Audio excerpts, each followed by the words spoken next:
Well, it looks like we've found our weapon of choice here, a cultivator to put on the back of a tractor.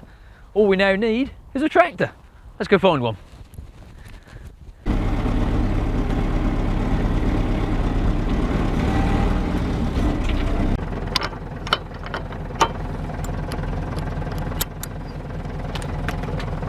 Excellent, ready to roll.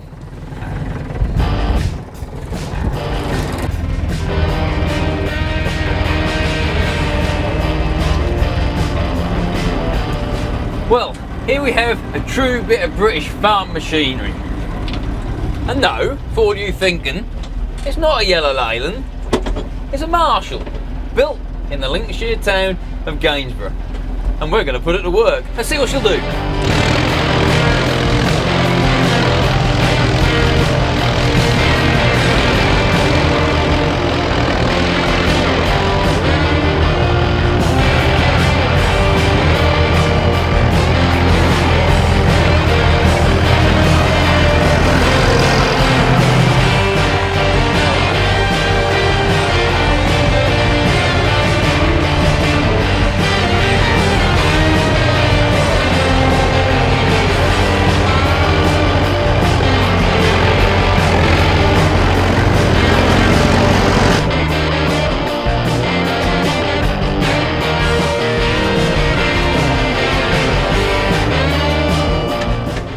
Marmite.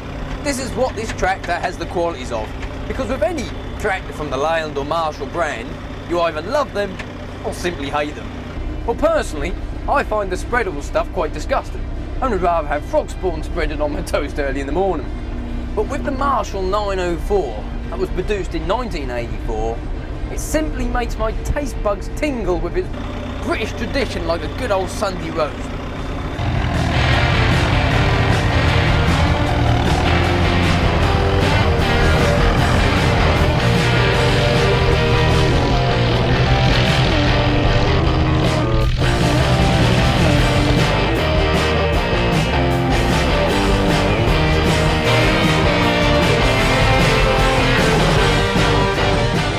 They're going to drone on about the company's history and the tractors that came and went and the colour changes. Simple terms, first there was the Nuffields, which were orange. Then come the blue Leyland tractors, followed by the lovely Harvest Gold Leylands that finally turned into the Harvest Gold Marshalls, like the 904 here.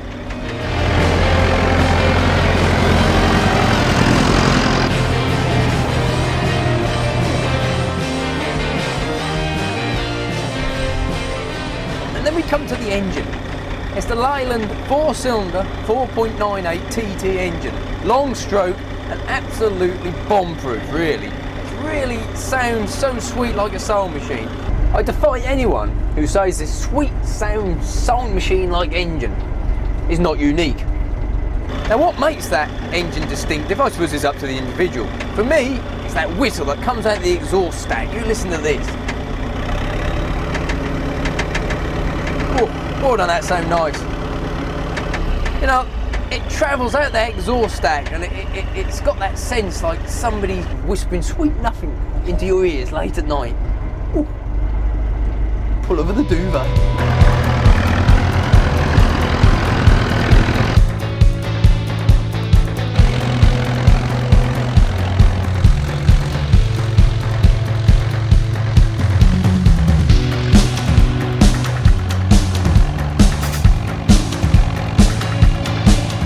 We've got the tractor going in reverse. Now that's easily done by the right hand lever here, which holds the 1, 2, 3 in reverse gears. Now you know this tractor, it may be 22 years old, it may not be kitted out with all the power shifts and all the front suspensions, cab suspensions and clutchless shuttles and what have you. But even so, it's got slight little hints of what the modern tractor has today. Side mounted exhaust stack, lovely clear view. Alright, not quite cab mounted, but even so, it's still side mounted, way ahead of its time. For a tractor that was dated in 1984, plus the early blue Leylands also had this, so we can go back into the 70s, I think that's quite an achievement. Good old British Leyland. To keeping on the modern theme of what modern tractors got today, I know it doesn't sound much, but interior mirror. Not many tractors of this era who was kitted out with interior mirror. Quite handy for the poser who likes to keep flicking their hair and looking at their hairstyle. That's not me, by the way.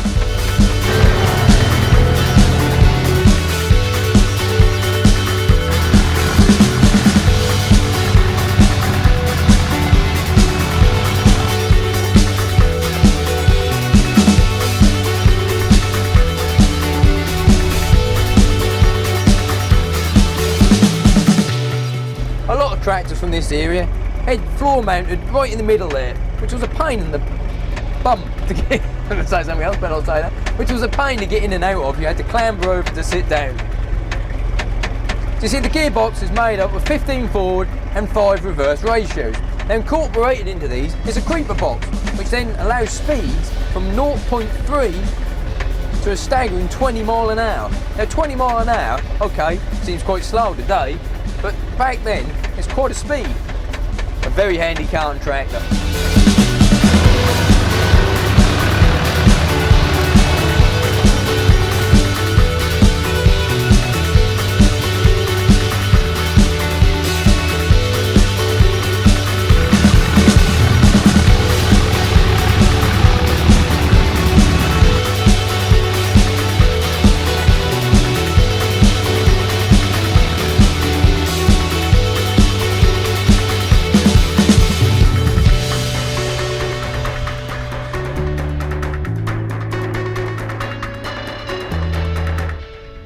Of course, with tractors, one of the most important things is servicing.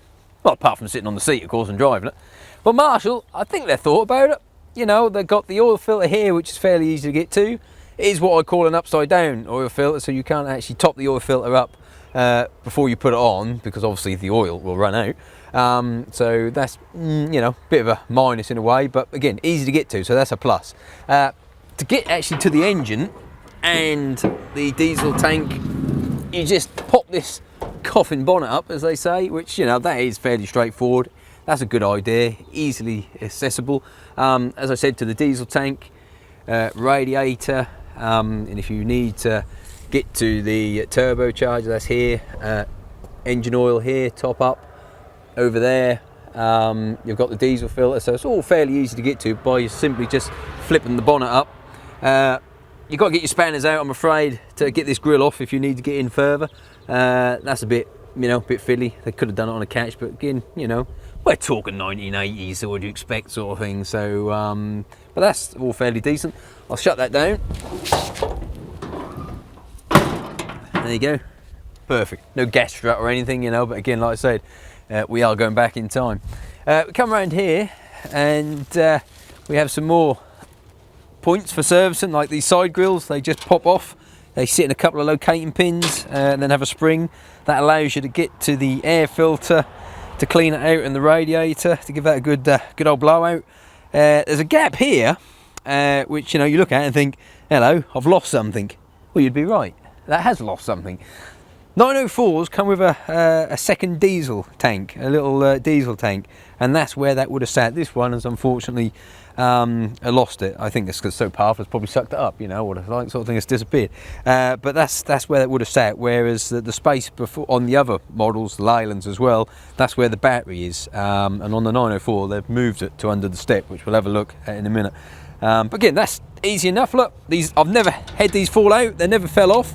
So simple really. You just put them in a locating pin, the spring like that locks them in. Like I say, touch wood, or here, or anywhere you want, touch anywhere you like. They ain't fell out yet.